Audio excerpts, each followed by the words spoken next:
So good evening, everybody. Here we are again in beautiful, where are we? Ojai. Ojai, that's right, we're in, we're in Ojai. I'll help you, don't worry. I appreciate that, old boy. In the house of Michael McFall, a graduate of PIT in the early days when it was first forming. So a very special serendipitous meeting tonight came to his house. And we're going to play a little bit of music, and turns out he's a graduate, and Paula's here with their camera, and so what the heck, let's make another video. So that's what we're doing. So Michael, anyhow, good to see you, lad. Good to see you. Yes, sir. And my first question I got is, what year were you at PIT? Do you remember the year? Well, I'm sketchy, but I think it was 81. You started in 81 or finished in 81? That's a good question. I'm not sure I actually know the answer to that, but let's say 81. 81, because I still have a problem when they say class of 81. Me too. Does that mean when they Same dad graduate or when they, I don't know. Anyhow, so it just happened to be Michael's got all his studio over here, the very latest in recording technology, far beyond me. Anything beyond those old IBM cards with the punched out. That's as far as I go with computer. Anyhow, so Michael. First of all, just before you decided to go to the school, what were you doing at that time? Well, let's see. I had just moved out to California. I'd come out to play with a original rock and roll band, and you know, like everybody else. Yeah. And we did some recording, and had it been maybe 4 or 5 years earlier, at the beginning of the Tom Petty era, yeah, we might have done okay. But you know, we were just a little bit a dollar short, day late kind of thing. You know? Yeah. But it was good. It got me into the. It got me out here. It got me into the scene of playing music and all that.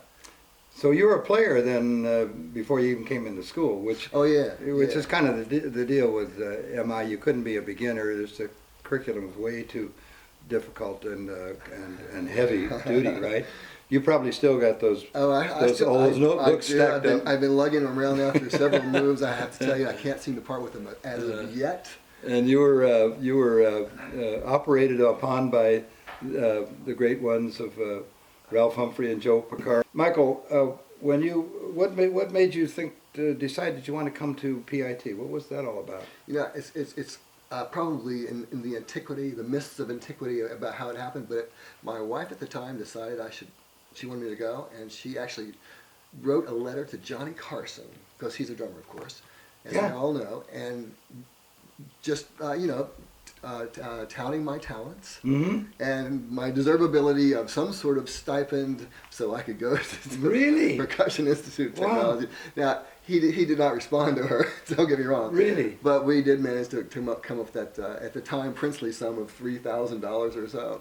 And we did, so I did go on Hollywood Boulevard above the Wax Museum. Okay. I mean, it was, but tell me what you felt like when that, because everybody has a story to tell about that old funky old building above the Wax Museum. But tell me the first time you went there, you went up those old stairs. What would that feel like to you? You know, it's weird. I probably felt more like an elementary school from Virginia than anything else. Kind of iron-like, and you know, and a large, just hollow-sounding room, I guess. I don't know. But you know, it's kind of intimidating because you had all these rooms and people are wailing away on drum kits and guitars and everything else through the doors, and you can of course hear that. Wow. A lot of bedlam going on. But you know, it was kind of cool. Everybody just did their thing. You found a place to stay there? You found a little apartment? No, I already lived in Studio City. Oh, you were already there. Yeah. Oh, yeah. Okay. So I was well suited for 10 minutes to Hollywood. So so you get into the school now, and you find this funky little old building. Were you surprised about the building that didn't look like the University of Southern California, or was that okay with you? No, that was okay with me. I didn't really have a expectation, I don't think, about that. Yeah, the typical of you and those that went to the school, they weren't looking for some grand building. They were looking for that place where they could get the music to come out of them, right? Yeah, exactly. You're looking for knowledge. You're looking for stuff that you feel that you haven't gotten by yourself, or you just want to accelerate the process as much as possible, because we're all in this max min world of, maximum output for minimum input. Right? Yeah, right, So right. we want to get the best bang for the buck, right? So who, amongst those instructors, which there were some great ones there, who were those most influential for you? And Well, that's a good question. I'm not sure if I can single them out, but I can tell you that Joe and Percaro and I had a really good relationship after the school. Years later, I became the editor of Rhythm Magazine, a drum magazine, and so Joe, I got him to write a column for me every month, and we got to know each other really, really well, even better so. And then I produced his instructional video for Peisty, so we got to know each other a lot better that way as well. So. He's just a great guy. oh, sweetheart of a guy. And he's the guy that actually I auditioned for. Did you? Joe's, I'm like nervous, of course. Yeah. It's Joe Carl, and he's like, oh, okay, play me some rudiments. So, and I'm a pretty good rudimental player, so okay, I can play. He goes, okay, and he said, okay, play this, play a little of this. He said, yeah, I think we can help you. Yeah. And that was it. I passed the audition, I guess, right? Now, if you had come up against Ralph Humphrey, he'd been... No, Ralph's tougher. He'd be tougher. But I have to say, I used to go watch him play with his bands all the time down in Studio City, and he's quite the mentor, I have to say. Yeah. And in that book, Even in the Odds, if you want to learn how to play odd time signatures, get that book, because he puts it over fours. So it's just like, how do you play a 5 over a 4? And when you do that, then you start to sound a little like Vinnie Colaiuta. Yeah, right. Because he does that time shifting thing all the time. Wow. So. Well, you had that the golden era there of the '80s to the early '80s to get involved with PIT, and PIT grew quite a bit from the time that you were there. It was a very small school. Yeah. So, all right, now. As far as subjects go, I don't want to get too technical here because this is just more for fun than anything. But there were other instructors in there, like there was Latin percussion and Efren Toro. Yeah, awesome player and musician. Yeah, I still think about that. In fact, I contacted him just recently. We talked a little bit on Facebook. Is that right? He's still doing a little clinics. He comes over here occasionally. He's living on the beach surfing. Is he? Yeah. Last I heard, he was in Puerto Rico at a university there. Well, he's teaching. He's just doing his own thing, and occasionally he'll take someone make an offer he can't quite refuse. I guess and he does it. He was one of the great ones. So with all now your many years of experience since the school, 25, 30 years went by. Yeah. And if a new kid coming up does, not the old stairs because there's a new building now, but what advice would you give any aspiring young drummer that wants to make it in the business? What would be your advice? Oh, I would just tell them to play what they want to play.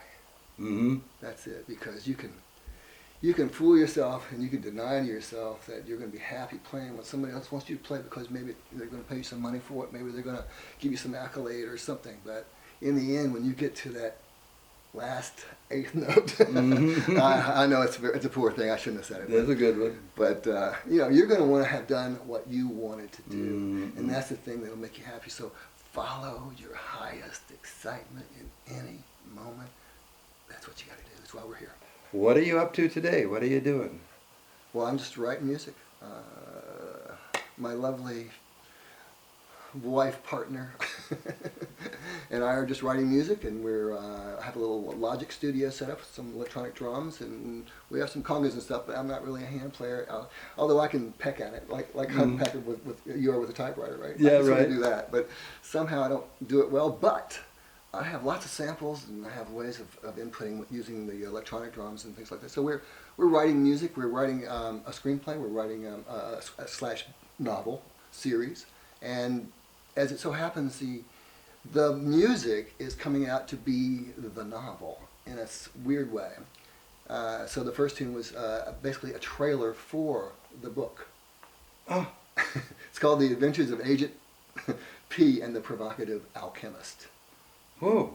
Because I used to be a chemist for the FDA at one point in my life, and Anne anyway, she's the Agent P, and my character would be the provocative alchemist, which is what she called me when we first met. But at any rate, this series and the music is coming out in that way. So we've written tons of music that has yet to be produced, but I spent the last year figuring out how to produce it. And now I'm kind of up to speed, so we've got a couple of tunes done, almost done.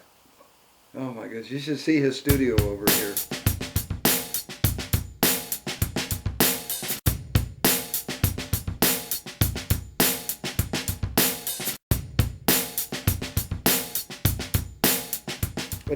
But you had mentioned something earlier before we started about an invention that you came up with. What the heck was that? Well, I invented a little portable exercise machine called the Smart Gym, and it weighs about 3.5 pounds, and basically you can cinch it around the door, and you have 4 omnidirectional pulleys, top and bottom, and then you can have handles and or ankle straps, and you can pull and push in any direction, conceivable direction. So basically, you change your body position, you're changing the muscle group you're working on just by changing your position. So you don't really have to do anything. So you can just flow, like music. Yeah. And you can use it as a dance partner, for example, with resistance. So you just, as you move, you've got this thing that's behind you, and it's got resistance. You're holding the handles. Whoa. So you're just playing and dancing. Whoa. And as you do that, it's like yoga and Pilates and all that stuff, but you now have resistance that's following you. Whoa, whoa. Right? Yeah. Yeah. So it stretches you. It feels really good. And then of course, if you want to do it in a traditional 3-set, progressive set, isolating body parts, you can do it that way too. Yeah. Right? And it has 4 different bands, and they're combinable. So you have all these levels of resistance just by snapping onto one or any combination of the bands. And then when you pull it, Whoa. or you pull it, or you push it, or whatever Whoa. you do to it, it just stretches you. It's dynamic. So That's- it's like music. Yeah, that's wild. So Wild. I've been selling those for quite some time. Oh my gosh! Oh, that's good. That's wonderful. Well, so okay, I think we're about ready to finish here, but I would like to ask. Now that you've been around the horn a bit as a professional musician before you ever went to PIT, but even while you were there, you were performing. What the school's still going strong right now. It doesn't it's much more sophisticated than it was, but it has the heart and soul of the old school that you came out of. I hope so. Yes, and that was very important because it was those instructors and you, people like folks like yourself, that would come in and bring add yourself to that ingredient. What advice would you give a young fellow that's deciding whether he should go to that school now? What would you tell them? Do you think it's a good idea for them to do it that way? To go to school? Yeah. Oh yeah, I think I mean, they used to say, well, you get a 20-year curriculum in 1 year, and you go, yeah, sure, right? Mm-hmm. But I got to tell you, 20 years later, I can remember playing something and going, that's what he meant. That's it. Well, okay, folks, it's almost Christmas, so we're going to wish everybody a very Merry Christmas, Happy New Year, and a great 2013. And tomorrow is December 21st, so a special day coming up we got to get through, and then we get through that, we'll move on. And so, Michael, thank you. God bless you for taking the time, and Thanks, sir. nice to have you here. And maybe it's possible we could talk you into a little bit of playing there. I'll get in. Only if you'll join me. I'll And make Rich. up some Rich Over here's good. We got a couple guitar hacks here. We'll see what we can come up with. So okay, good night to all, and thank you all for watching this, and we'll see you next time.